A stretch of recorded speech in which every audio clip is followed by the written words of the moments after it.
I have Mike Finley from Pulte Homes with us today. He's going to give some insight on what Pulte, and I butchered it again. I'm mispronouncing it, but I'm going to get it right before the show ends today. He's with us today with National Home Builder to talk about what he's seeing in the marketplace, what they're seeing in their company in terms of sales and the market for new construction homes.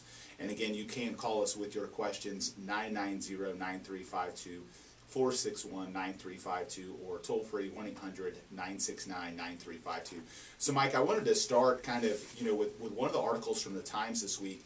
Home prices keep climbing and home building reawakens. I think from what you've been telling me before the show started today, that you're kind of seeing that same thing. You guys, sales are exploding off the charts compared to where they were last year. Yeah, 2011 was a really good year for us, but 2012 was it did explode. We were really off the charts. A number of our neighborhoods, well over 100 sales, whereas last year they were the 20s and 30s. So we saw a really big explosion, a really large amount of traffic over 2012, and it's continued into 2013. Yeah, and you said, January, for example, was more than double what your last January was. And that's the same thing that we've seen in our business. Last January compared to this January, we more than doubled the sales volume in unit sales. So people thinking that there's going to be a slowdown in real estate, again, in other parts of the country, there may very well be. In Tampa Bay, we're not seeing that. We're seeing a great start to the year. And, the spring buying season has really already started. People already are out looking. I think a lot of people missed out on what they wanted last year, and now they're really focused and motivated and buying homes. So, the article in the Times mentioned a home buyer, Charles Dowman, a hydrogeologist, began house hunting with his wife and 2 children. The article actually talks about Dowman. Dowman was actually a client of ours, so we introduced Dowman to Drew at the Times.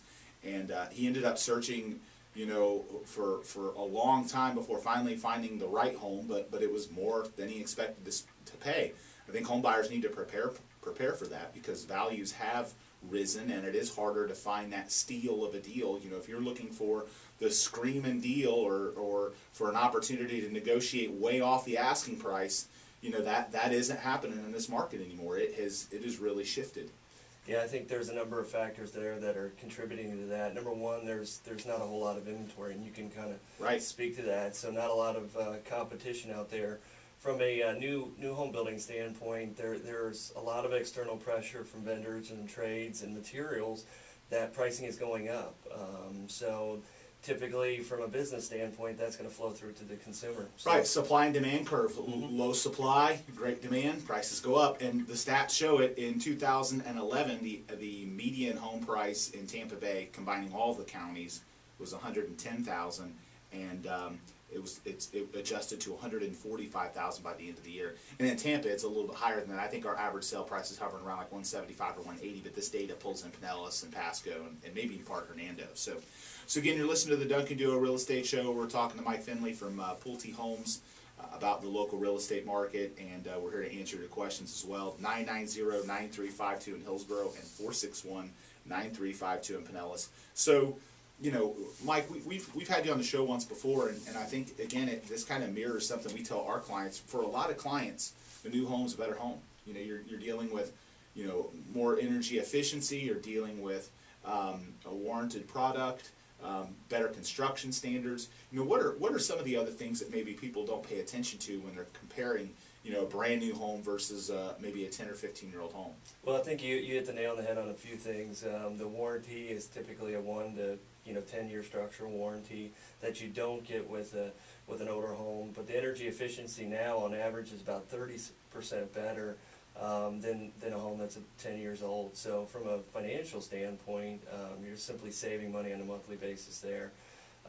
You can certainly choose all of your options. You can customize a home if you're building it from scratch versus accepting what someone else did 10 years ago, what they chose, or potentially renovating the home. So there's a couple different factors. And a new marketing campaign out of the AP, Florida Realtors put this on their website. Builders are rolling out a new marketing campaign, New is Better. It looks like a cooperative marketing plan with a lot of home builders, really start fresh, buy new, really meant to deliver, kind of an explanation of the value of buying a new home versus they call it a scratch and dent home, which I thought was pretty funny.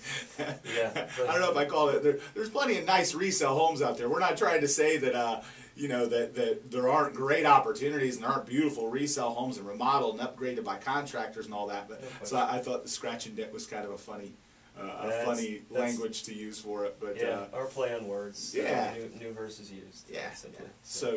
So again, the other thing, with the falling inventories, we've talked about this a lot. David Graham from Graham Capital was talking about this a little bit, and I kind of mirror some of his thoughts in that some of the reason for the low inventory is banks haven't been putting their foreclosures on the market. We're starting to see that. I talked to a couple different REO agents, and for you investors out there and people that are flippers and buying distressed properties and stuff, be prepared, because a couple of the REO agents I spoke to this week said they got more than 150 assignments over the past week in Tampa Bay.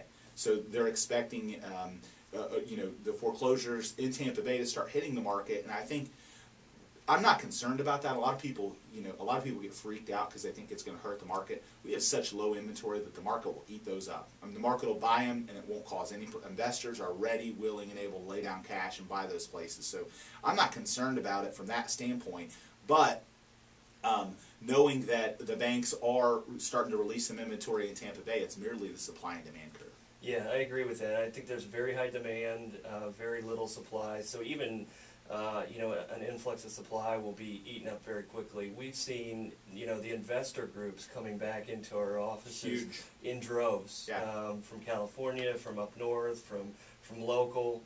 So the demand is there, and whether there's some extra inventory on the market or not, I think it's going to get eaten up. Yeah, I mean, there are several large corporations that have moved into Tampa Bay and identified it as a target market to say we want to buy homes here, and either they're buying them to flip them, fix them up and flip them, they're buying them up to fix them up and rent them. They're buying them to hold them long term. I mean, there's a variety of different companies with different approaches, but the point is, and this is something I've talked about on the show, corporate real estate is the new kind of it thing in home buying or home buying representation in Tampa Bay. And if you are a home seller out there thinking about selling your home, you certainly want to make sure that whoever you choose to list or sell the property has connections to that world, because they're buying up a large portion of the audience, and we certainly do have connections to it. We've been doing some work with some of the variety of companies, and I can tell you that it's a game changer for our real estate market. And a lot of people that think of it negatively, they think, I don't really want all these companies coming in buying up homes and competing with the little guy. But it's stabilizing the market. It's kind of fixing a challenge in the market, which is these beat up homes that need work, that are the eyesores in neighborhoods. These companies come in, buy and fix them up and improve your neighborhood, improve your value. So I really look at it more as a positive. It's kind of the reverse of what we had with REO, where corporations controlled the selling side. Now it's trending to corporations really controlling, the buying side. So nonetheless, pretty exciting stuff. So what else is behind falling housing inventories? Sellers hesitant to sell. 22% of homeowners with a mortgage remain underwater. Those folks, either if they don't want to short sell, can't sell. They don't have enough equity to trade up. So in other words, somebody that has the ability to buy a larger, more expensive home, but they can't because they don't either have the ability to satisfy their mortgage or they don't have enough equity. Investors snatching up properties, just like we talked about. They're looking for bargains and they're looking for opportunities, and they pay cash, and it's hard to compete with them. Banks slowing down foreclosures. Banks have new rules to meet with the foreclosure process, causing them to move at a slower pace. Specifically in Florida, we're a judicial foreclosure state, so foreclosures can take a good amount of time. And then builders doing less building. I don't know that I would say that we're seeing builders doing less building now, but from 2009 to 2011, you were doing less, which meant that the housing starts then, which is the inventory available for sale today, were slowed down. So it definitely has caused that lower amount of inventory. Yeah, we have slowed down our inventory count. Our spec plan is much lower than it was during that time frame. And I think the other builders have done the same. There is a little bit of a land grab right now, so as far as finished lots, they're a little bit less than there were a year, 2 years ago. So I think a combination of those things provide less inventory in the market.